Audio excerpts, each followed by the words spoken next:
అందరికీ ప్రభు అయిన యేసుక్రీస్తు ప్రభు వారి అతి శ్రేష్టమైన పరిశుద్ధమైన నామంలో మీ అందరికీ వందనాలు తెలియజేస్తా ఉన్నాను. ఈ విధంగా మీ మధ్యలో ప్రభు నా జీవితంలో చేసిన కార్యాలని పంచుకోవడానికి ప్రభు నాకు ఇచ్చినటువంటి తరుణాన్ని బట్టి నాకు అవకాశం ఇచ్చిన ఆ వ్యూలాకి తర్వాత ఫస్ట్ ప్రభుకి వందనాలు చెల్లించుకుంటూ ఉన్నాను. ఉమ్, నా పేరు ఉమాదేవి. యాక్చువల్గా అమ్మ వాళ్ళు పెట్టిన పేరు. ఆ యుగంధర్ మా హస్బెండ్ పేరు అనమాట.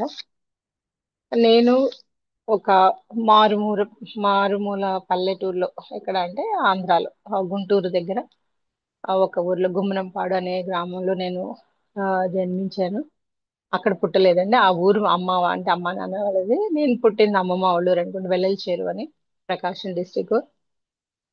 ఆ ఒక హైందవ కుటుంబంలో ప్రభువుని గురించి మరి మా పితరులకు తెలిసేమో నాకు తెలియదు, కానీ ఏదో ఆ, తెలుసో తెలియదు కానీ యేసుక్రీస్తు ప్రభు అంటే కేవలం తక్కువ కులాల దేవుడు, ఓన్లీ పల్లెల్లో ఆరాధించే దేవుడు అనే విషయం మాత్రమే తెలిసిందా నాకు ఆ టైంలో. అటువంటి బ్యాక్గ్రౌండ్ నుంచి నేను ప్రభువుని అంగీకరించడానికి ప్రభు సహాయం చేస్తూ వచ్చారు. నేను పుట్టిన తర్వాత అంటే నా అమ్మకి వరుసన నేను, నా తర్వాత చెల్లి తర్వాత ఇద్దరు తమ్ముళ్ళు. ఆ దాని మూలంగా అంటే అందరూ అంటే ఎక్కువ గ్యాప్ లేకుండా ఉండడం వల్ల చిన్న చిన్న వాళ్ళు కదా, వాళ్ళని మేనేజ్ చేయడం కష్టం అనేసి చిన్నప్పుడు కొద్ది రోజులు మమ్మల్ని, నన్ను చెల్లిని అమ్మమ్మ వాళ్ళ ఇంటి దగ్గర వదిలేయడం జరిగింది. ఆ మాకు చిన్నప్పుడు అంతా కూడా అక్కడ నాకు యాక్చువల్ గా అమ్మమ్మ వాళ్ళ దగ్గరే దేవుడు అనే కాన్సెప్ట్ నాకు కొంచెం అర్థమైంది ఆ చిన్నతనంలో. ఎందుకంటే అమ్మమ్మ కొంచెం భక్తి పర్రాలు ఆమె. అంటే ఆమె ఉదయాన్నే కొంచెం ధ్యానం చేసుకోవడము, తర్వాత ఉదయాన్నే వాళ్ళు ఏదో తేరు తీస్తూ ఉదయాన్నే పాటలు పాడుకుంటూ వెళ్ళేవాళ్ళు అనమాట. సో ఆమెకి కొంచెం ధ్యానం చేయడము, అలా యోగా చేయడం అట్లాంటివన్నీ ఏమో కొంచెం ఉండేవి. ఆవిడ మాటల ద్వారానే నేను ఫస్ట్ పాపం చేస్తే నరకము, మంచి వాళ్ళకి స్వర్గము అనే మాటలు అక్కడే విన్నాను అనమాట. ఆమె ద్వారానే కొంచెం దైవికమైనటువంటి విషయాలు అక్కడ నాకు, అంటే దేవుడు ఒకడు ఉన్నారు, స్వర్గం నరకం ఉంది అనే విషయాలు ఆమె దగ్గరే నేను ఆ, వినడం జరిగింది. చిన్న ఏజ్ లో, దాదాపు అది 10 years లోపులోనేనండి, చాలా 10 years అంటే 10 సంవత్సరాల లోపులోనే ఇది. సిస్టర్ వాళ్ళ ఇంట్లో వేసుకుంటారు. ఓకే. ఆ ఆ విధంగా అక్కడ పుట్టి ఇలా అక్కడ కొద్ది రోజులు మేము ఉన్నాము. సరే, తర్వాత చి- కొంచెం మరి మళ్ళీ అమ్మ వాళ్ళ ఊరు దగ్గరికి వచ్చేసాం, గుమ్నంపాడు వచ్చేసిన తర్వాత నా నాన్న పేరు అప్పిరెడ్డి గారు, అమ్మ పుష్పావతి. నాకు ఒక చెల్లి, ఇద్దరు తమ్ముళ్ళు ఉన్నారనమాట. నాకు 10 years వచ్చినప్పుడే నాన్న చనిపోయారు. నాన్న హై బీపీ వచ్చి నాన్న చనిపోవడం జరిగింది. అప్పటికి అమ్మకి 25 years, నాన్నకి 30 years. మా చిన్న తమ్ముడికి అయితే 4 years. మేము చాలా అంటే నేను ఫిఫ్త్ క్లాస్ లో ఉన్నాను. సో ఆ టైంలో ఇక మా మేనమామలు ఇద్దరు, పెద్ద మామయ్య చిన్న మామయ్య ఇద్దరు, వాళ్ళు ఇంకా మా దగ్గరకు వచ్చి అంటే ఉండడం జరిగింది అనమాట. అంటే పొలాలు అవన్నీ చూసుకోవాలి అంటే అమ్మకు ఒక్కదానికి అవ్వదు కాబట్టి వాళ్ళు ఇక్కడికి వచ్చి ఉండడం జరిగింది. అట్లా మామయ్య, మా పెద్ద మామయ్య అయితే నాకు బాగా, నాకు నాన్నలాగే అనమాట. ఆ నాన్నలాగే దగ్గర బాగా చూసుకునేవారు ఆయన. అట్లా ఉండేవాళ్ళు. అప్పుడు ఆ టైంలో కూడా నాకు ఆ యేసు ప్రభు అంటే ఇంకా ఏమి తెలియదండి. ఇంకా నాకు అంటే అసలు కాన్సెప్టే తెలిసేది కాదు. అయితే 8th క్లాస్లోకి వచ్చినప్పుడు నాకు అప్పటి వరకు నాకేమంటే కొంచెం ఫ్రెండ్స్ అంటే చాలా ఇష్టం, చదువుకునే వాళ్ళు అంటే చాలా ఇష్టం. ఆ టైంలో ఊర్లో అప్పట్లో చదువులు తక్కువ కదా. ఆ చదువుకునే వాళ్ళంటే చాలా ఇష్టం. అంటే ఎవరు ఎక్కడ కొంచెం కాలేజీ చదువుతున్నారు అంటే వాళ్ళ దగ్గరికి ఎక్కడికున్నా అక్కడికి వెళ్ళిపోయేదాన్ని అనమాట. కాలేజీ చదవడం అంటే చాలా గొప్పగా ఉండేది. అట్లా మా ఊరికి ఒక ఫ్యామిలీ వచ్చింది. అప్పుడు మా ఊళ్ళో ఎస్టీ హాస్టల్ ఉండింది. ఆ హాస్టల్లో వర్క్ చేయడానికి ఒక ఫ్యామిలీ వచ్చింది. సాల్మన్ అంకుల్, గ్రేసమ్మ అని ఆంటీ వాళ్ళు వచ్చారనమాట. ఆ అంకుల్ అక్కడ కుక్ గా పనిచేసేవారు. ఆ ఆంటీ గ్రేజమ్మ అంటే ఏం చేసేవాళ్ళు కాదు. ఆవిడ పెద్ద చదువు, అసలు పెద్దగా అసలు చదువులేదు, అసలు ఏమీ రాయడం కానీ చదవడం కానీ ఏం రాదు ఆంటీకి. కానీ ప్రభువు గురించినటువంటి ఇది మాత్రం ఆమెకు చాలా ఎక్కువ అనమాట. అయితే ఆమె ఎలాగో అంటే ఆమెకు ఊరుకోరనమాట, ఎప్పుడు ఎవరికో ఒకరికి ఏదో ఒకటి ఈ విధంగా దేవుడి గురించి చెప్తూ ఉంటారు. ఆ విధంగా మా చేలో పొలం పని చేయడానికి ఒక రోజు కూలిగా వచ్చినప్పుడు అదే విధంగా మాకు దేవుడి విషయం చెప్పడం, తర్వాత ఆమె సేవకులు ఎవరైనా ఇంటికి తీసుకొచ్చి ప్రేయర్ చేయించడం, ఇట్లా చేసేవాళ్ళు. అప్పుడు తనకి ఒక కూతురు ఉంది, అక్క ఉంది అనేసి, అంటే కూతురు ఉంది, ఆమె ఇక్కడ చదువుతుంది, చిలుకలూరుపేటలో చదువుతుంది అని చెప్పింది అనమాట. హాస్టల్ హాలిడేస్కి వస్తుంది అని చెప్తూ ఉన్నప్పుడు, ఓకే అక్క వస్తుంది, అక్క వస్తుందని, నేను ఎయిత్ నైన్త్ క్లాస్ లో ఉన్న టైంలోనే ఇంకా తను ఏదో హాలిడేస్ కి వచ్చారనమాట అక్క. ఆ అక్క వచ్చినప్పుడు, ఆ అక్క వచ్చిందని ఆమె దగ్గరికి వెళ్ళాను అనమాట. వెళ్ళినప్పుడు ఆ అక్క ఎంత చక్కగా పాడతారంటే చాలా బాగా పాడుతుంది. ఫస్ట్ టైం ఆమె ఆ ఒక పాట విన్నాను అనమాట. ఆ పాడారు, ఏం పాట అంటే మార్గంబో చూపుము ఇంటికి నా తండ్రి ఇంటికి. నేను ఆల్రెడీ నాన్న చనిపోయి ఉన్నాను కదా, కొంచెం అది నాకు ఎందుకో బాగా టచ్ అయినట్టుగా అనిపించింది అనమాట. తర్వాత నడిపించు నానావ, ఈ రెండు పాటలు ఆవిడ పాడారు, నాకు ఎందుకు చాలా నచ్చింది. సరే అక్కతో కాసేపు కూర్చున్నాను, మాట్లాడాను, ఆ పాటలు విన్నాను. స్కూల్కి వెళ్ళిపోయి మళ్ళా ఆ, నా ఫ్రెండ్స్ ని కూడా తీసుకొచ్చాను అనమాట. అట్లా అక్కడ తీసుకొచ్చి మళ్ళా పాడమంటే అక్క మళ్ళా పాడేది.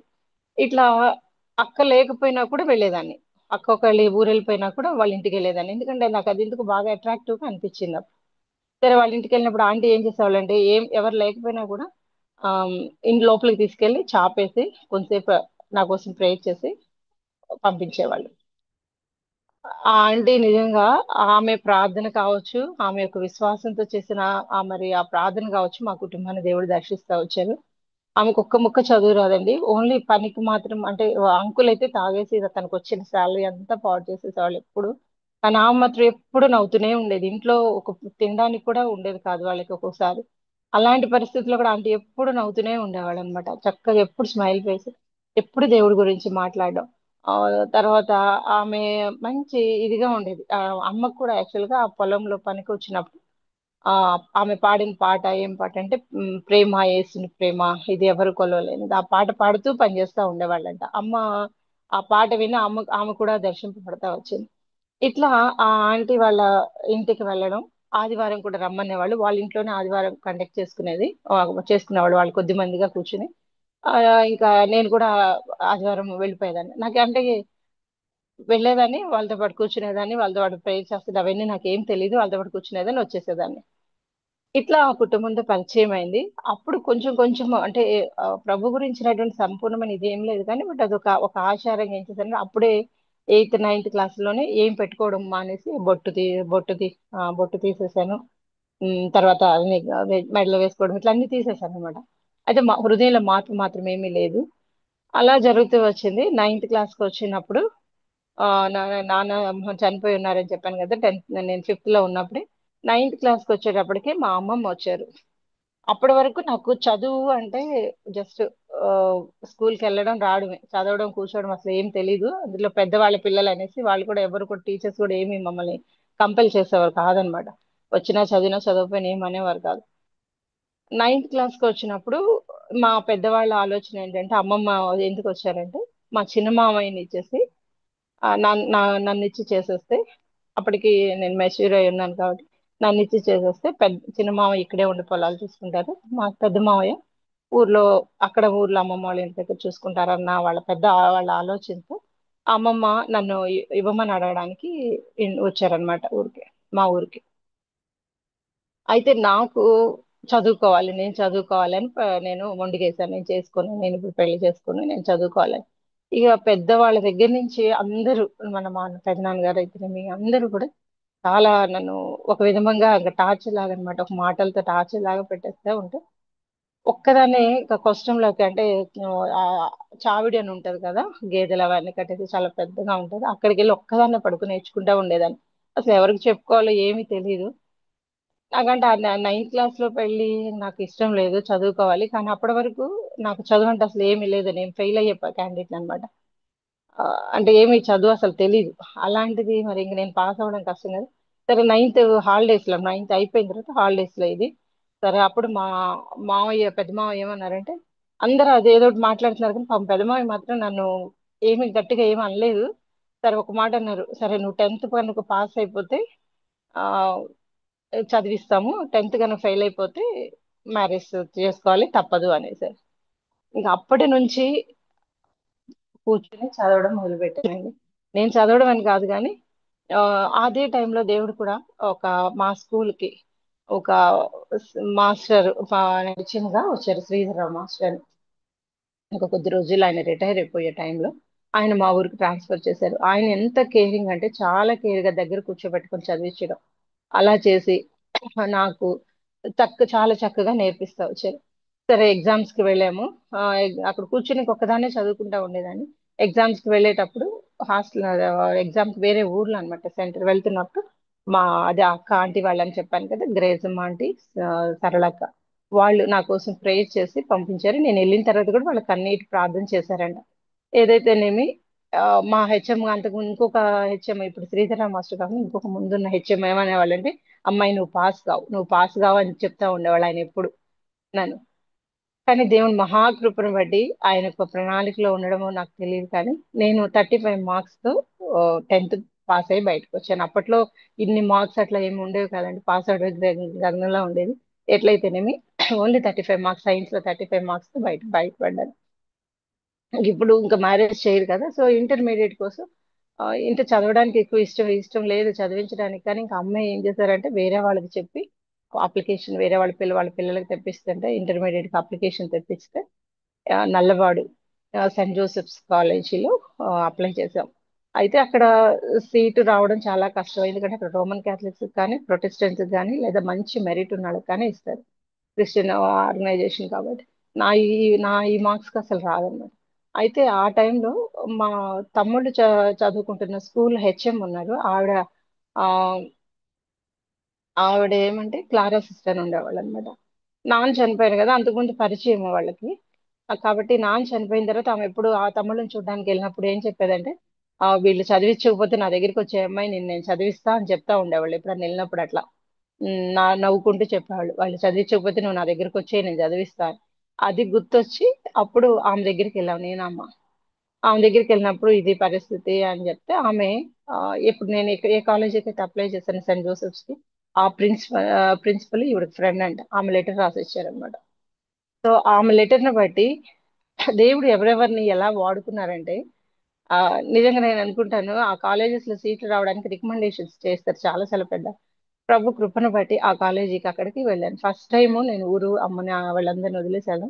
అక్కడికి వెళ్ళిన తర్వాత ఒక 1 మంత్ అసలు చాలా అంటే అస్సలు అడ్జస్ట్ అవ్వలేకపోయాను. ఇంకా చాలా ఏడ్ చేసి ఇంక వచ్చేస్తాను అన్న టైంలో అక్కడ, కానీ దేవుడు మళ్ళా ఏదో ఒక విధంగా ఇంకా ఒక అంకుల్ చెప్పారనమాట, నువ్వు ఇంకా వచ్చేస్తే ఇంకా అంతే, ఇంకా నువ్వేం చేయలేవు అది ఇది అని చెప్తే మళ్ళా పౌరుషానికి అలాగే అక్కడే ఉంటా వచ్చాను. ఆ అక్కడ ఉన్నప్పుడు కొద్ది మంది, ఇప్పుడు ఇంటర్ 10th అంటే 9th 8th లో నేను కొంచెం ప్రభు గురించి విన్నాను, ఇక్కడ కాస్త అప్పుడప్పుడు వెళ్తా వచ్చాను కదా, అప్పుడే ఆ ఆంటీ వాళ్ళు, నా గ్రేసమ్మ ఆంటీ వాళ్ళు మనీ ఇచ్చి వాళ్ళ దగ్గర నేను ఒక బైబిల్ కూడా తెప్పించుకున్నాను. కానీ దాన్ని ఎక్కువ చదివింది లేదు, ఏం లేదు. దేవుడు పటాల దగ్గర అది కూడా అట్లాగే పెట్టేసి ఉంచాను అనమాట. ఎప్పుడైతే ఇంటర్మీడియట్ కి వచ్చానో అది రోమన్ క్యాథలిక్ ఇన్స్టిట్యూట్ కాబట్టి రోమన్ క్యాథలిక్స్ కి సెపరేట్ గా ప్రేయర్స్ జరిగేవి, ప్రొటెస్టెంట్స్ కొంతమంది కూర్చుని వాళ్ళు ప్రేయర్స్ చేసుకునేవాళ్ళు. అక్కడ ఇప్పుడు నేను ఇంక దేవుడు మళ్ళీ దేవుడి దగ్గరికి వెళ్ళడానికి ఏం లేదు, ఆంటీ వాళ్ళు ఉన్నారు కాబట్టి అక్కడికి వెళ్ళాను, కానీ ఇప్పుడు ఏం లేదనమాట. ఇక్కడికి వచ్చిన తర్వాత కొద్దిమంది అక్కడ ప్రొటెస్టెంట్స్ వాళ్ళు, అమ్మాయి వాళ్ళు చెప్పేవాళ్ళు, ప్రభు నేను ప్రేమిస్తున్నారు అట్లా ఇట్లా అని చెప్తే నాకు చాలా కోపం వచ్చేసి ఆ, కొంచెం వాళ్ళని తిట్టడం కూడా జరిగిందనమాట. మీ ఎందుకు ఊరికే ఇలా ప్రచారం చేస్తా ఉంటారు, మీదేవ మీ అంటే ఒక విధంగా మరియమ్మ గారిని కూడా, మేరీని గారిని కూడా తిడతా వచ్చాను. అంటే ఏదో ఆ విధంగా అంటే అట్లా కనకూడదు కదా అట్లా, ఇట్లా అంటే అజ్ఞానంగా మాట్లాడుతూ వచ్చాను. అయితే బహుశా వాళ్ళు నా కోసం ఎంతో ప్రేయర్ చేసి ఉండుంటారు. ఇంటర్మీడియట్ అంతా జరిగిందండి. ఆ, ఇంకా చదువు అదే తప్ప పెద్దగా ఏమి. ఇంకా రోమన్ క్యాథలిక్ ఫ్రెండ్స్ ఉండేవాళ్ళు, వాళ్ళు క్రిస్మస్ అప్పుడు ఆ, మళ్ళీ ఈస్టర్ అప్పుడు ఇట్లా వచ్చి నన్ను పిలిచేవాళ్ళు రమ్మని, వాళ్ళతో పాటు వెళ్ళేదాన్ని. ఇంకొక స్పెషల్ విషయం ఏమంటే, వాళ్ళు చర్చ్కి వెళ్ళేటప్పుడు ముఖ్యంగా నా ఫ్రెండ్ జోషి అని ఉండేది, ఆ అమ్మాయి తనకి ఏదైనా చర్చ్కి వెళ్ళిపోయేటప్పుడు తనకి ఏదైనా మనసులో కష్టంగా ఉంటే వచ్చి నా దగ్గరకు వచ్చి క్షమాపణ అడిగి మాట్లాడి అప్పుడు వెళ్ళేదన్నమాట. అది కొంచెం వింతగా అనిపించేది. ఆ ఏదైనా చేస్తుంటే క్షమించు అలా అలా మాట్లాడేసి వెళ్ళేవారు. ఇట్లా ఇంటర్మీడియట్ అంతా అలా ఉందండి. సెకండ్ ఇయర్ కి వచ్చినప్పుడు ఇప్పుడు నా ప్రభు గురించి చెప్పబడుతుంది, కానీ నేనైతే నా హృదయం ప్రభుకి ఇవ్వలేదు, నా దేవుడు కాదంటూ కాముగా ఉన్నాను. అయితే ఏదైనా కొంచెం బాధ కష్టం వచ్చినప్పుడు ఏం చేసేదంటే అక్కడ స్టాచ్యూస్ ఉండేవన్నమాట. జోసెఫ్వి, మేరీవి అట్లా చాలా జీసస్ స్టాచ్యూస్ ఉండేవి. దాని పక్కన ఒక ప్రహరీ అంటే చుట్టూ చెట్లు పెట్టేసి చాలా పీస్ఫుల్ గా ఉంటది. అక్కడికి వెళ్ళిపోయి కూర్చుని ఆ స్టాచ్యూస్ దగ్గర కూర్చుని బాగా ఏడ్చి తనకి తీరా ఏడ్చి అన్ని అక్కడ చెప్పుకుని వచ్చేసేదాన్ని. ఇట్లా ఏదైనా వచ్చినా ఇంకా హాస్టల్స్ లో రకరకాలుగా ఉంటాయి కదా, ఇట్లా ఉంటది జరిగిందండి. అట్లా చెప్పుకుని వచ్చేదాన్ని, కొంచెం నెమ్మది వచ్చేది అంతే. కానీ రక్షణ గురించినటువంటిది ఏం లేదు. సెకండ్ ఇయర్కి వచ్చినప్పటికి నా హృదయం లోపల ఏదో ఒక ఖాళీ వెలితి, అదేంటో నాకు అర్థమయ్యేది కాదు. నా లోపల నుంచి ఏదో ఒక విధమైనటువంటి వెలితి కనపడతా వచ్చేది. ఒంటరిగా కూర్చోవాలని అట్లా అనిపిస్తా ఉండేది. అది ఎందుకు ఏంటి అనేది నాకు అర్థమయ్యేది కాదు. మా లెక్చరర్ ఒక ఆవిడ ఉండేవాళ్ళు, ఆ, జీవమణి మేడం అని. ఆవిడ ఏం పెట్టుకునేవాళ్ళు కాదు, ఎందుకు ఆవిడ అంటే నాకు చాలా అట్రాక్టివ్ గా అనిపించేది. ఆ, ఆమె అంటే చాలా ఇష్టం అనిపించేది. ఆవిడ ఒకటి అంటే తను డైరెక్ట్ గా ఎప్పుడు ప్రభు గురించి చెప్పలేదు, కానీ ఆమె మాటలు, ఆమె ప్రేమ కొంత ఆకర్షణీయంగా అనిపించేది అనమాట. కొంచెం సపరేట్ గా ఏదో ఒక విధమైనటువంటి ఆ ప్రత్యేకత ఉండేది ఆమెలో. ఇట్లా ఆమె అంటే ఆమె కూడా ఏదైనా బాగాలేనప్పుడు కొంచెం ఏంటి ఎందుకు బాగాలేదా అని హాస్టల్లో ఉంటాం కూడా పలకరిస్తూ ఉండేవాడు.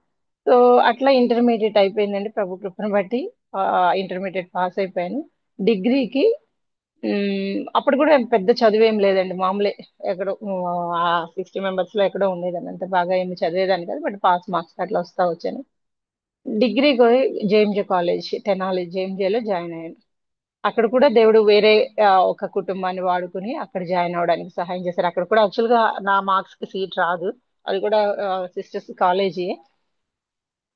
అక్కడ కూడా దేవుడు వేరే వాళ్ళ ద్వారా ఆ రికమెండేషన్ చేయించి అక్కడ కాలేజీలో జాయిన్ చేశారు. ఎందుకంటే మా పేరెంట్స్ కో ఎడ్యుకేషన్ పంపించరు, ఓన్లీ ఇది గర్ల్స్ కాలేజెస్ కాబట్టి వీటిలో కొంచెం ప్రిఫర్ చేస్తూ వచ్చారు. సో అక్కడ జాయిన్ అయ్యాను. అక్కడ జాయిన్ అయిన తర్వాత ఫస్ట్ ఇయర్ లో 1991 నేను అక్కడ జాయిన్ అయ్యానండి. అప్పుడు కొద్ది రోజులు అయిన తర్వాత హోమ్ సిక్ హాలిడేస్ ఇచ్చారు.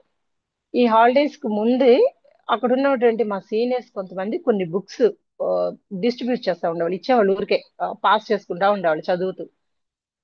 అప్పట్లో లాగా ఇప్పట్లో లాగా అంటే టీవీలు అట్లా ఉండే కదా, టీవీ పెట్టేవాళ్ళు కానీ సాటర్డే సినిమాలు పెట్టేవాళ్ళు అనమాట. బాగా చూసేదాన్ని చిన్న ఇంటి దగ్గర ఉన్నప్పుడు కూడా. నేను కాలేజీకి వెళ్ళక ముందు కూడా చాలా బుక్స్ చదవడం. తర్వాత ఇంకేది చేతికి వస్తే డిటెక్టివ్స్ కానీ ఇట్లా ఎక్కువ సినిమాలు, ఇక రోజుకు 4-5 సినిమాలు చూసిన సందర్భాలు కూడా ఉన్నాయి. ఆ, అట్లీ సాటర్డే వెళ్ళేదాన్ని కానీ సినిమాకి, వద్దు అనుకుంటాను మళ్ళీ వెళ్తాను, వద్దు అనుకుంటాను వెళ్తాను, మళ్ళీ తలనొప్పి వస్తుంది అట్లా. కానీ వెళ్ళాలని అనుకునేదాన్ని, వద్దు అనుకున్నా మానలేకపోయేదాన్ని. ఇప్పుడు ఇంకా ఈ హాలిడేస్ కి ముందు అంటే హోమ్ సిక్ హాలిడేస్ కి ముందు కొన్ని బుక్స్ వాళ్ళు ఇచ్చినప్పుడు మన వివేకానంద గురించి, ఆ తర్వాత రామకృష్ణ పరమహంస గురించి, తర్వాత అదే టైంలో నాకు ఒక పండిత రామాబాయి గారి జీవిత చరిత్ర కూడా ఇచ్చారనమాట. ఆ బుక్ చదువుతున్నప్పుడు ప్రభు నాతో మాట్లాడడం మొదలు పెట్టారు. ఏమంటే అది చదివినప్పుడు ఏమనిపించిందంటే, ఈవిడ బ్రాహ్మణ్ కుటుంబం నుంచి వచ్చి వేదాల కంఠోపాఠం అయి ఉండి ఈమె ప్రభుని ఎందుకు నమ్ముకుంది, అది నా క్వశ్చన్ వచ్చింది. మాకు గుళ్ళలో పూజలు చేసేది బ్రాహ్మిన్స్ కదా, మరి ఈమె ఎందుకు ప్రభు నమ్ముకుంది? వేదాలలో సర్వలోక పాప పరిహార్థం రక్తం ఆవశ్యకం అని ఉంది, ఆ రక్త ప్రోక్షణ చేసింది ప్రభువే, యేసు ప్రభు అనేసి ఆమె దానిలో రాయడం జరిగిందనమాట. సరే, అది కొంచెం నాకు ఆలోచింపజేయడం మొదలు పెట్టింది. అప్పటికి నా క్రిస్టియన్ ఫ్రెండ్స్ అక్కడ అసలు ఎవరు లేరు కూడాను. అయితే ఒక రోజు స్టడీలో కూర్చున్నప్పుడు, స్టడీ అవర్స్ లో చాలా పెద్ద గ్రౌండ్ ఉంటుంది అనమాట, ఒక చెట్టుకొకళ్ళు అట్లా కూర్చుంటాం. అలా కూర్చుని ఉన్నానే కానీ నా లోపలంతా గలిబిలి, ఏదో లోపల తెలియని వెలితి, దుఃఖం తన్నుకొస్తుంది. మరణం తర్వాత ఏంటి, మా నాన్న చనిపోయారు, ఎక్కడికి వెళ్ళారు, కింద ఉంటారా? ఈ ఆలోచన స్టడీ అవర్ అంతా నన్ను తినేస్తా వచ్చిందనమాట. లోపలంతా ఏదో ఆ అలజడి, అర్థం కాని బాధ అనమాట. ఆ రోజు అలా ఉంది. సరే, హాస్టల్లోకి పిల్లలందరికీ హోమ్ సిక్ హాలిడేస్ ఇచ్చారు ఆగస్ట్ లో. అందరూ హోమ్ సిక్ హాలిడేస్ కి వెళ్ళిపోయారు. అదే టైంలో రోమన్ క్యాథలిక్స్ కి వడకం అని రిట్రీట్ అని పెట్టుకుని వాళ్ళు కంప్లీట్ గా ఆ వీక్ డేస్, 3 డేస్ 4 డేస్ వాళ్ళు ప్రేయర్స్ లో ఉంటారన్నమాట. అదే టైంలో ప్రొటెస్టెంట్స్ కి, ప్రొటెస్టెంట్ వాళ్ళకి ప్రేయర్ రిట్రీట్ కూడా ప్రేయర్ పెట్టుకున్నారు. వాళ్ళు స్టూడెంట్స్ మధ్యలో పరిచయం చేసే కొంతమంది మాకున్న అక్కడ లెక్చరర్స్ మీకు చాలా మంది తెలిసి ఉంటుంది. మొండితోక సుధాకర్ గారు, వాళ్ళ వైఫ్ శాంతకుమారి మేడం, తర్వాత గౌరీ గారు, శ్రీనివాస్ రెడ్డి గారు, వీళ్ళంతా మా లెక్చరర్స్ అన్నమాట. ఒక నిమిషం. వీళ్ళు అక్కడ కండక్ట్ చేశారనమాట. అయితే అందరు హాలిడేస్ కి వెళ్ళిపోయారు. నేను 3 డేస్, మాది దూరము, ఇంకా నేను అంటే 3 అవర్స్ ఉంటుంది మాకు ఊరు వెళ్ళడానికి. ఇంకా 3 డేస్ కోసం ఏం వెళ్తాంలని నేను వెళ్ళకుండా అక్కడే ఉండిపోయాను. అప్పుడు వీళ్ళంతా ప్రేయర్కి వెళ్తున్నారు కదా. నాకు కూడా ఇంకా సరే, ఊరికే ఉన్నాను కదా, ఖాళీగా ఉన్నాను కదా, నేను కూడా వెళ్దాంలే అనేసి, మరి పిలిచారేమో నాకు గుర్తులేదండి, పిలిచే ఉండుంటారు. ఊరికే వెళ్ళాను, 2 డేస్ వెళ్ళాను. వెళ్ళాను వచ్చాను అంతే. అక్కడ ఏమంటే వాళ్ళు కో- వాక్యం అయిపోయిన తర్వాత మీకు ఏమన్నా క్వశ్చన్లు ఉంటే రాయండి అని చెప్పేవాళ్ళు అనమాట. అవన్నీ నాకు చాలా డౌట్లు ఉండే. బొట్టు ఎందుకు పెట్టుకోకూడదు, ఆ సినిమాలు ఎందుకు చూడకూడదు, మరి యేసుక్రీస్తు ప్రభే దేవుడైతే ఈ దేవుళ్ళంతా ఎవరు, ఇట్లాంటి చాలా క్వశ్చన్లు ఉండేవి. అవన్నీ అట్లా రాసి అక్కడ వేస్తా ఉంటే వాళ్ళు వాటికి సమాధానాలు చెప్తా ఉండేవాళ్ళు. ఆ విధంగా 2 డేస్ నాకు బాగా, చాలా వరకు ఓకే, కొంచెం ఆ, అంటే కాస్త కన్ఫర్మేషన్ లాగా అట్లా వస్తా వచ్చింది కానీ, బట్ ప్రభుని అయితే హృదయంలోకి స్వీకరించలేదు. అంతకు ముందంతా నా లైఫ్ ఎలా ఉండిందంటే, సినిమాలు చూడొద్దు అనుకుంటాను, మళ్ళీ అంటే కొంచెం మంచిగా మారాలనుకుంటున్నాను కానీ మారలేకపోయేదాన్ని. ఈ వారం వెళ్ళకూడదని భీష్మించుకుని కూర్చుంటాను, కానీ మళ్ళీ లాస్ట్ మినిట్లో వెళ్ళిపోతా, మళ్ళీ వచ్చిన తర్వాత తలనొప్పి అని ఏడుస్తా ఉన్నది. ఏదైతే చేయొద్దు అనుకుంటానో అది చేస్తా వచ్చాను. ఇక ఆ 3 రోజులు, ఆగస్ట్ 22, 23, 24, 3 డేస్ జరిగాయి. 24th last day, 1991 August 24 last day meeting రోజు, లా నైట్ మీటింగ్ అది. ఆ, ఒక అక్క అన్నమాట, మసీ సహరా అనే అక్క, ఆ, అప్పుడు హౌస్ సర్జన్ చేస్తా ఉన్నారనమాట. ఆ అక్క తన వాక్యం చెప్తా వచ్చారు. వాక్యం చెప్తూ ఆ మనకి ఏదో పాపంతో పట్టబడ్డ స్త్రీ గురించి ఆమె చెప్తా వస్తున్నారు అనమాట. చెప్తున్నప్పుడు నాకు ఆ నా హృదయంలో దేవుడు కార్యం చేయడం మొదలుపెట్టారు. ఏమంటే, నాకు పాపంలో ఆయన ఒప్పించడం మొదలుపెట్టారు. అప్పటి వరకు నేను మంచిదాన్ని, అందరికి బయటికి చాలా మంచిదాన్ని కనిపిస్తాను, నా అంతరంగంలో ఉన్నది నా పాపాలేంటో, నా హృదయ ఆలోచనలు ఏంటో ఆయనకు మాత్రమే తెలుసు. ఆ అక్క చెప్తూ మా పాపము వ్యభిచారము అంటే శారీరకంగా చేస్తేనే కాదు, ఆలోచనలు వచ్చినా కూడా పాపమే అని చెప్తూ ఉన్నప్పుడు దేవుడు నన్ను ఒప్పిస్తా వచ్చారు.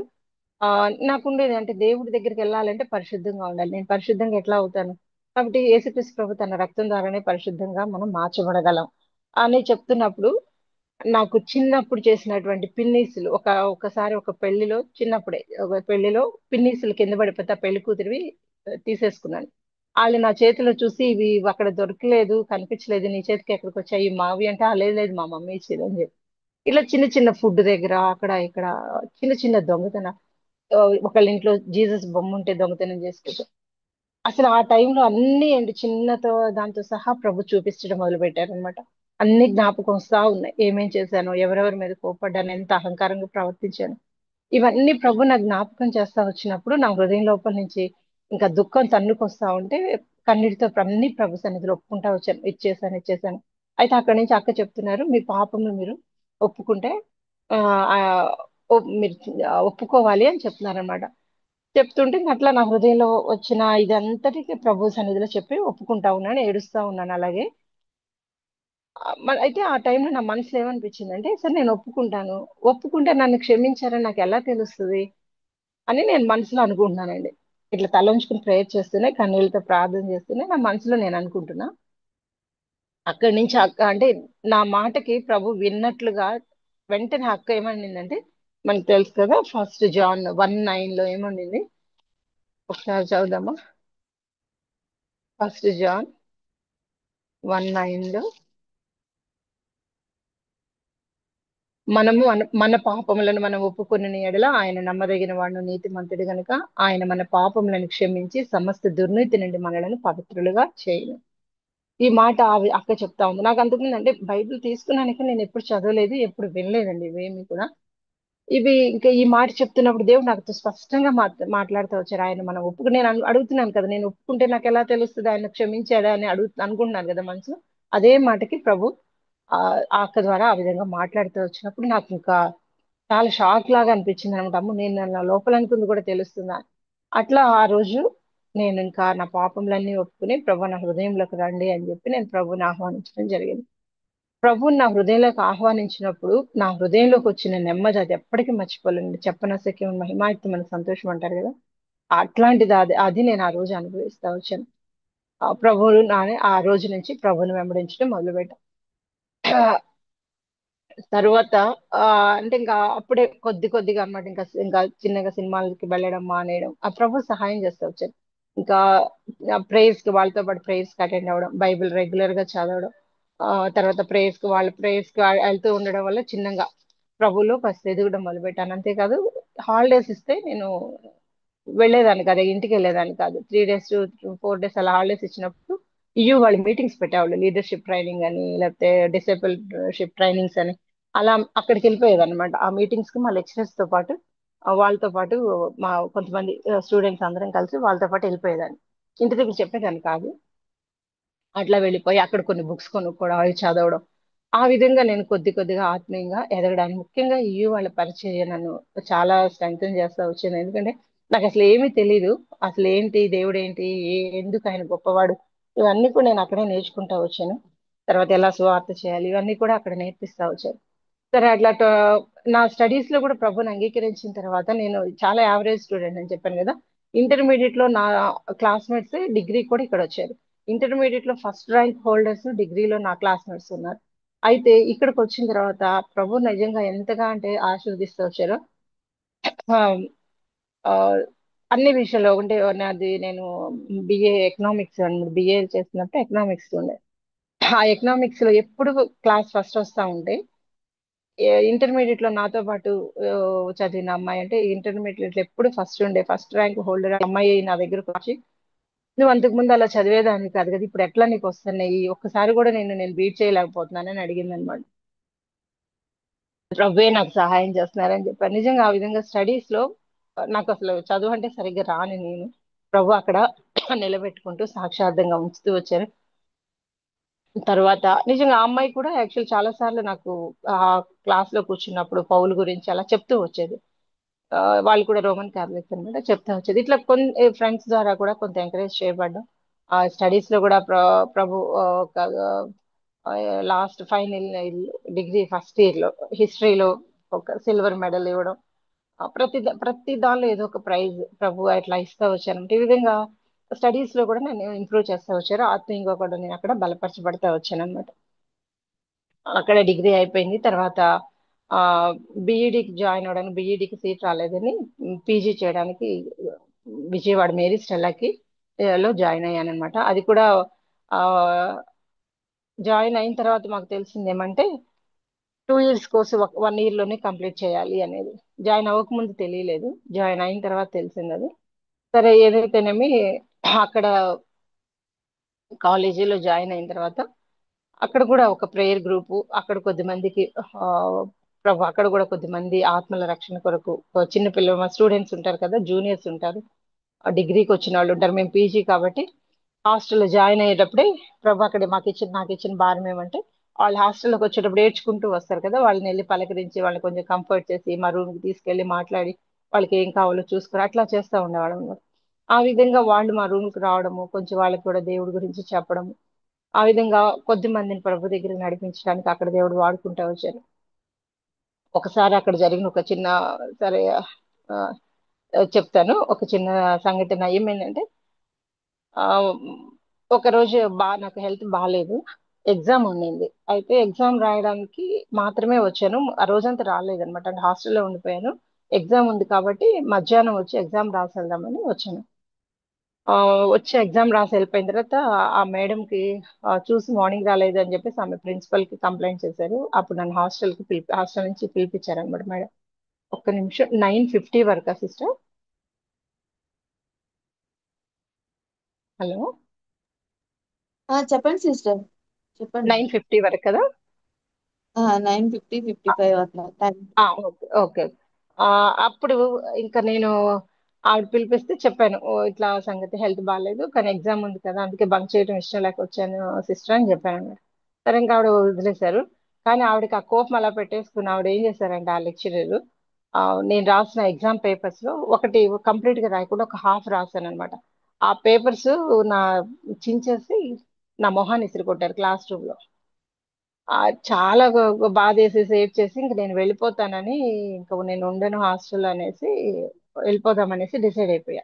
మా లెక్చర్ ఇంకొక ఇద్దరు ముగ్గురు లెక్చరర్స్ వచ్చి వదిలే ఆవిడ అట్లాగే చేస్తారమ్మా అది ఇది అని చెప్పారు కానీ వినలేదు. ఎందుకంటే నాకు డిగ్రీలో మంచి పేరు ఉండింది కదా, లెక్చరర్స్ అంతా నన్ను చాలా బాగా చూసుకునేవాళ్ళు. ఆ నేను ప్రభువుని అంగీకరించిన తర్వాత కూడా కొంతమంది లెక్చరర్స్ పర్సనల్ గా పిలిచి వాళ్ళు అలా చేస్తారు ఇలా చేస్తారు నువ్వు ఎందుకు వాళ్ళ మాటలు విని అట్లా వెళ్ళిపోయావు అంటే, నేను ఫస్ట్ ఇయర్ లో ఇంత పెద్ద బొట్టు పెట్టుకుని ఉండేదాన్ని. ప్రభుని అంగీకరించిన తర్వాత అన్ని తీసేసారు కూడా వాళ్ళు పిలిచి నన్ను కౌన్సిలింగ్ చేసి నన్ను ఇచ్చేయడానికి చూసారనమాట. అయితే వినలేదు. అట్లా అంత మంచి పేరు ఉండి అందరూ నన్ను బాగా చూసుకునే వాళ్ళు కాదు, ఇది వీడు ఇట్లా అక్కడ చేసేసరికి నేను తట్టుకోలేకపోయాను అనమాట. ఇంకా ఆ రోజు డిసైడ్ అయిపోయి బాగా ఏడ్చేసి నేను మార్నింగ్ సర్దేసుకుని రేపు మార్నింగ్ వెళ్ళిపోతున్నానని అందరికీ చెప్పాను. మార్నింగ్ లేచిన తర్వాత నా డైలీ పోర్షన్ చదువుకుంటుంటే ఆది కాండం 26వ అధ్యాయం అనుకుంటాను. అబ్రహాం కాలంలో కలిగిన కరువు కాకుండా ఇసాక్ కాలంలో ఇంకొక కరువు వస్తుంది. ఆ కరువు టైంలో ఇసాకు అక్కడే ఉండి ఆ పంట వేస్తారు నూరంతలుగా ఫలం. అది నేను మెడిటేట్ చేస్తున్నప్పుడు ప్రభు నాతో మాట్లాడుతూ వచ్చారనమాట. నువ్వు అక్కడే ఉండాలి కష్టమైనా సరే అనేది నాతో స్పష్టంగా మాట్లాడుతున్నట్టు అనిపించేది. సరే అక్కడే ఉన్నాను. సెకండ్ ఇయర్ అంటే మాకు ఒక 4-5 మంత్స్ ఏమో ఫస్ట్ ఇయర్, తర్వాత మళ్ళీ సెకండ్ ఇయర్ స్టార్ట్ చేశారు. ఫస్ట్ ఇయర్ ఎగ్జామ్స్ రాసినప్పుడు మ్యాథ్స్ ఉంటుంది అనమాట. నాకు అసలు మ్యాథ్స్ అసలు ఏమి రాదు అనమాట. ఆ స్టాటిస్టిక్స్ అవన్నీ ఉండేవి, ఎకనామిక్స్. సో ఆ మ్యాథ్స్ లో నేను అసలు ఎవరు ఏమి రాయలేదు. కానీ దేవుడు నాకు ఆ రోజు ప్రామిస్ ఇచ్చారు కదా, నువ్వు కష్టం ఉన్నా నువ్వు అక్కడే ఉండాలి, నేను నూరెంతలుగా ఆశీర్వదిస్తారని. ఆ రోజు ఎగ్జామ్ రాసి వచ్చి అందరూ ఏడ్చేశారు, ఎందుకంటే చాలా టఫ్ ఉంది పాస్ అవ్వమని.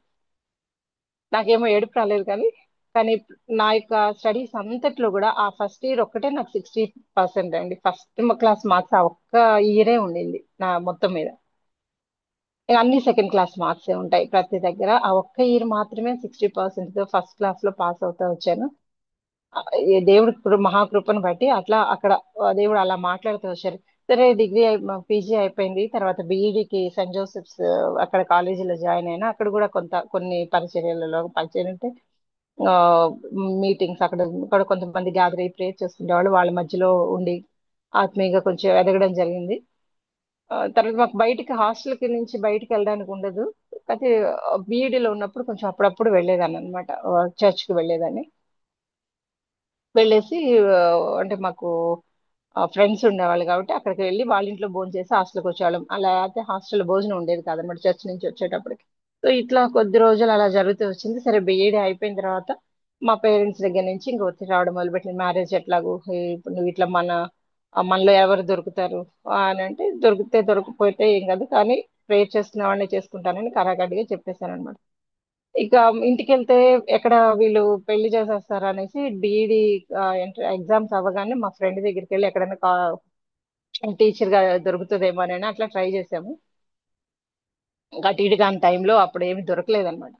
సరే అనుకోకుండా మా హస్బెండ్ వాళ్ళ మేనత్త, అంటే మా అమ్మ తరపు కూడా బంధువులు అవుతారు, ఆవిడ కూడా ప్రేయర్ చేసుకునేవాళ్ళు అనమాట.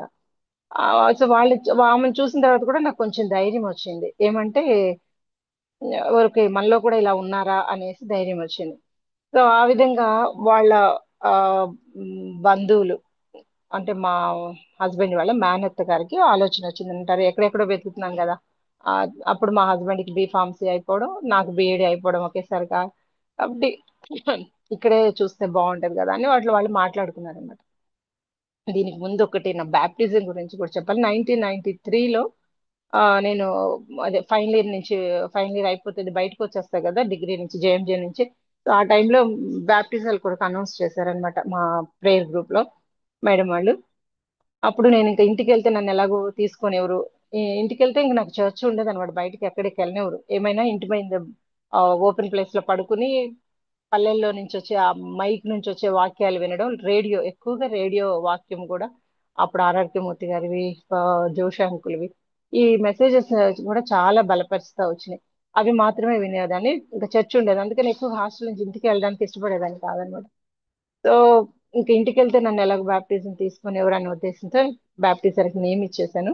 తెనాలి బెరాకా చర్చ్ లో మెలాంటిన్ అంకుల్ ఉన్నారు, అక్కడ అప్పుడు అంకుల్ వాళ్ళు బ్యాప్టిజం ఇచ్చారు. అయితే అదే అనుకోకుండా ఆ రోజు నేను ఇంటికి ఇక్కడ చెప్పలేదు, మా అమ్మ నన్ను చూడడానికి వచ్చారు హాస్టల్. నేను అమ్మ వచ్చేటప్పటికి నేను అక్కడ లేను అనమాట. మా ఫ్రెండ్స్ చెప్పారంటే ఇట్లా చర్చ్ లో బ్యాప్టిజాలు ఉంటే వెళ్ళారు అని చెప్తే అప్పుడు అమ్మ ఇంకా అక్కడికి వచ్చారు. అక్కడ నా బ్యాప్టిజం అయిపోయింది అనమాట. ఆ విధంగా బ్యాప్టిజం తీసుకున్న దగ్గర నుంచి ఇంకా మరి మ్యారేజ్ విషయంలో ఇంకా ప్రాబ్లం అవుతుందని మా వాళ్ళు ఇచ్చేస్తున్న టైంలో ఈ విధంగా దేవుడు ఒక ద్వారం తెరిచి మా హస్బెండ్ వాళ్ళ మేనత్త వాళ్ళ ద్వారా ఒక ప్రపోజల్ వచ్చింది. అప్పుడు మా మమ్మ నాకు అప్పుడు నేను హాస్టల్లోనే ఉన్నాను, కాల్ చేశారు. ఇట్లా పెద్దమ్మ వాళ్ళు చెప్పారు, ఇట్లా మేము అనుకుంటున్నాము ఇట్లా వెళ్ళాలి అని. నాకు ఇంకా భయం వచ్చేసిందమ్మో ఇట్లా ఎట్లాగూ ఆ నేను ఏం చేయాలి అనేసి. అప్పుడు నా బెడ్ పక్కనే మోకరించి ప్రార్థన చేస్తున్నాను అనమాట, ప్రభా మీరు ఏదైనా ఒక మాట మాట్లాడితేనే దీనికి ఒప్పుకుంటాను, లేకపోతే నేను ఒప్పుకోను అనేసి. అప్పుడు ఎహెజ్కేలు 11 11వ అధ్యాయంలో ఒక మాట ఉంటుంది. ఉమ్, 29, 11 అధ్యాయం 29వ వచనం, సారీ 19వ వచనం.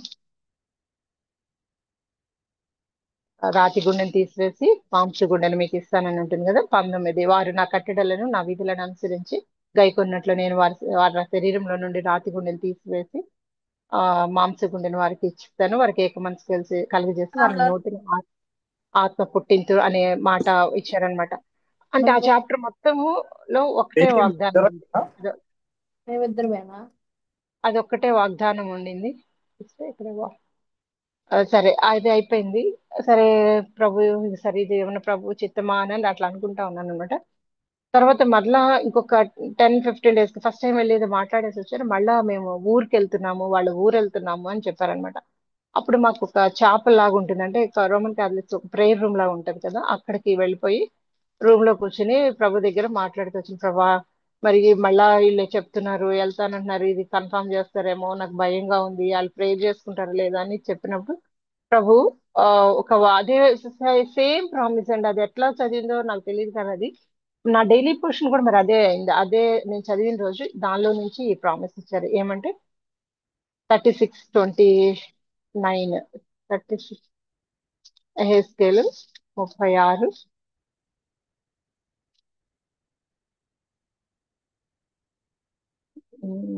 26, 36, 26 ఏమంటే నూతన హృదయం మీకు ఇచ్చేదను, నూతన స్వభావం మీకు కలగజేసిన, రాతి గుండె మీలో నుండి తీసివేసి మాంస గుండెను మీకు ఇచ్చేదను. ఇదే సేమ్ ప్రామిస్, అక్కడేమో నీకు ఇచ్చేదను, ఇక్కడేమో మీకు ఇచ్చేదను. ఇంకా నాకు అర్థం కాలేదు, ప్రభా ఇది ప్రభు చిత్తమాయమే. సరే అట్లా అది మనసులో పెట్టుకుని ఉన్నాను. ఆ తర్వాత మా కాలేజీ జూబ్లీ జరిగింది అనమాట. ఆ జూబ్లీకి నేను ఇంటర్మీడియట్ చదివేటప్పుడు ఉన్న మేడం ఉన్నారని చెప్పాను కదా, జీవమణి మేడం. ఆ మేడం వాళ్ళు కూడా అంటే సెయింట్ జోసెఫ్స్ వాళ్ళు అందరు పరిచయాలు ఉంటాయి కదా, కాలేజీ సిస్టర్స్ అందరూ వాళ్ళు పిలుచుకున్నారు. ఆ మేడం కూడా వచ్చారు. ఆ మేడం వచ్చినప్పుడు ఆవిడ నన్ను చూడగానే అనుకున్నారంట, ఈ అమ్మాయి ఇంకా మరి ప్రభులో ఇట్లా వచ్చింది, మ్యారేజ్ విషయం ఏం చేస్తది అని అడగాలి అనుకున్నారంట. నేను ఇంకా కొంతసేపు అయిన తర్వాత మేడం దగ్గరికి వెళ్ళి, మేడం ఇలా పరిస్థితి నాకు ఏం చేయాలో అర్థం కావట్లేదు. అదే టైంలో ఇంకా మా మేనమామలు వేరే ఆ, సంబంధం తీసుకొచ్చారు, గవర్నమెంట్ టీచరు అనేసి.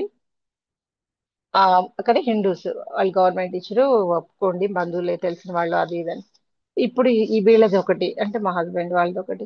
ఇప్పుడు నాకు ఏమి చేయాలో నాకు అర్థం కావట్లేదు మ్యామ్ అని చెప్తే అప్పుడు మేడం చెప్పారు, కళ్ళు మూసుకుని దీనికి ఒప్పేసుకో, ఎందుకంటే పోయి అనిల్ కుటుంబంలో పడ్డం కంటే నువ్వు ప్రేయర్ చేసుకున్న ఫ్యామిలీ అంటున్నావు కదా, కాబట్టి దీనికి ఒప్పేసుకో అని చెప్పారు. ఆ విధంగా ప్రభు ఇచ్చిన వాగ్దానం బట్టి ఆ ఆ, ఏమైతేనేమి ఆ విధంగా మా హస్బెండ్ తో ఫస్ట్ క్రిస్టియన్ మ్యారేజ్ అయితేనే ఒప్పుకుంటానన్నాను. ఎందుకంటే మా హస్బెండ్ తరపు వాళ్ళు కూడా ఫస్ట్ క్రిస్టియన్స్ అండి ఆ ఫ్యామిలీలో. మా అత్తయ్య ప్రేయర్ చేసుకునేవారట, ఆమె చనిపోయారు. ఆ చనిపోయిన తర్వాత మా అంటే ఆడపడుచులు కూడా ప్రేయర్ చేసుకుంటా ఉంటారు, కొంచెం కొంచెం అట్లా వాళ్ళకి కొంచెం విశ్వాసం ఉండింది. అందుకనేసి ఇంక హిందూస్ ఇళ్ళలో ఇవ్వకుండా రోమన్ క్యాథలిక్ ఫ్యామిలీస్ ఇచ్చేసారు వాళ్ళని. సో వాళ్ళు ఏమంటే రోమన్ క్యాథలిక్స్ మ్యారేజ్ అట్లా అనుకుంటే ఇది క్రిస్టియన్ మ్యారేజ్ అనేసి ప్రభు కృపను బట్టి ఫస్ట్ క్రిస్టియన్ మ్యారేజ్ మా ఇంట్లో నాకు జరగడం జరిగింది. ఈ విధంగా ప్రభు ఆ నన్ను వివాహం వరకు ప్రభు నడిపిస్తూ వచ్చారు. మ్యారేజ్ తర్వాత ఆ రకరకాలైన సమస్యలు, ఇరుకులు, ఇబ్బందులు, పిల్లల విషయంలో ఆర్థిక సమస్యలు, రకరకాలైన వాటిలన్నిట్లో కూడా ప్రభు ఈ దినం వరకు కూడా ఆయన నా చేయి పట్టుకుని నడిపిస్తా వచ్చారు. ఆయన ఆయా సందర్భాల్లో నా యొక్క అంటే నేను మనం మారు మనసు పొందిన వెంటనే మనం ఏమి దేవదూతలా మారం కదా. దినదినంగా ఆయన వాక్యం ద్వారా ఏ విధంగా నాకు ఉదక స్నానం చేపించేస్తూ నన్ను ఆయన సారూప్యలోకి మార్చుకుంటూ వచ్చారనమాట. అనేక సార్లు ఆయన వాక్యం ద్వారా మాట్లాడి హెచ్చరించి, తర్వాత కష్టంలో ఉన్నప్పుడు, కన్నీళ్ళు ఉన్నప్పుడు, ఆర్థిక ఇబ్బందులు ఉన్నప్పుడు సమయోచితమైన సహాయాన్ని అనుగ్రహించి, దుఃఖంలో ఉన్నప్పుడు ఓదార్చి ఆయన నన్ను నడిపిస్తా వచ్చారు. ఈ దినం వరకు నేను ఎందుకు ప్రభుని అంగీకరించాననే ఆలోచన నాకు ఏ రోజు కూడా రాలేదు. ఆయన సన్నిధిలో ఒక తండ్రిలా, ఒక స్నేహితులా నన్ను ఆయన ఆదరిస్తూ వచ్చారు. ప్రతి అవసరత ఆయన తీరుస్తూ వచ్చారు. అన్నిటికంటే ముఖ్యంగా గొప్ప రక్షణ అనుగ్రహించి ఆయన ఇంట్లో ఆయన ప్రజలతో నన్ను చేరుస్తూ వచ్చారు. దీన్ని బట్టి దేవుడిని స్తుతిస్తా ఉన్నాను. దేవుడు చేసిన మేళ్ళని బట్టి, దేవుడు ఇచ్చిన రక్షణ బట్టి స్తుతిస్తూ నాకు ఈ అవకాశం ఇచ్చిన మీ అందరికీ వందనాలు. ప్రభు చిత్తం అయితే ఆయన ఆయా సందర్భాల్లో నాకు ఎలా సహాయం చేశారనేది ఇంకోసారి ఎప్పుడన్నా చూద్దాం. దేవుడి ఈ కొద్ది సాక్ష్యాన్ని దీవించిన గాక చిన్న ప్రార్థనతో ముగిస్తాను. పరిశుద్ధుడా, మీ పాదములు కొందనములయ్యా. నీతిమంతుడో, యథార్థవంతుడో అయినా మరి మీరు దయగలిగిన తండ్రి, ఎంతో గొప్ప దేవుడు కనుక, ఎంతో మంచి దేవుడు కనుక దూరస్తురాలుగా ఉన్న నన్ను కూడా క్షమించి కడిగి పరిశుద్ధపరిచి మీ బిడ్డగా అంగీకరించారు. మీరు చేసిన మేలు, మీరు నన్ను దర్శించిన విధానం, మీ ప్రజలతో పంచుకోవడానికి ఇచ్చిన భాగ్యం బట్టి వందనాలు. దయతో దీనిని ఆశీర్వదించండి ప్రభా, అనేక మందికి ఆశీర్వాదకరంగా ఉంచండి. దయగుంతని బలపరచమని ముందున్న సమయం మీ చేతులకు అప్పగించుకుంటూ సమస్తంతా మహిమ ప్రభావాలు మీకు ఆరోపిస్తూ యేసుక్రీస్తు ప్రభావం పెట్టి ప్రార్థించి స్తుతించి వేడుకుంటున్నాం తండ్రి. ఆమేన్.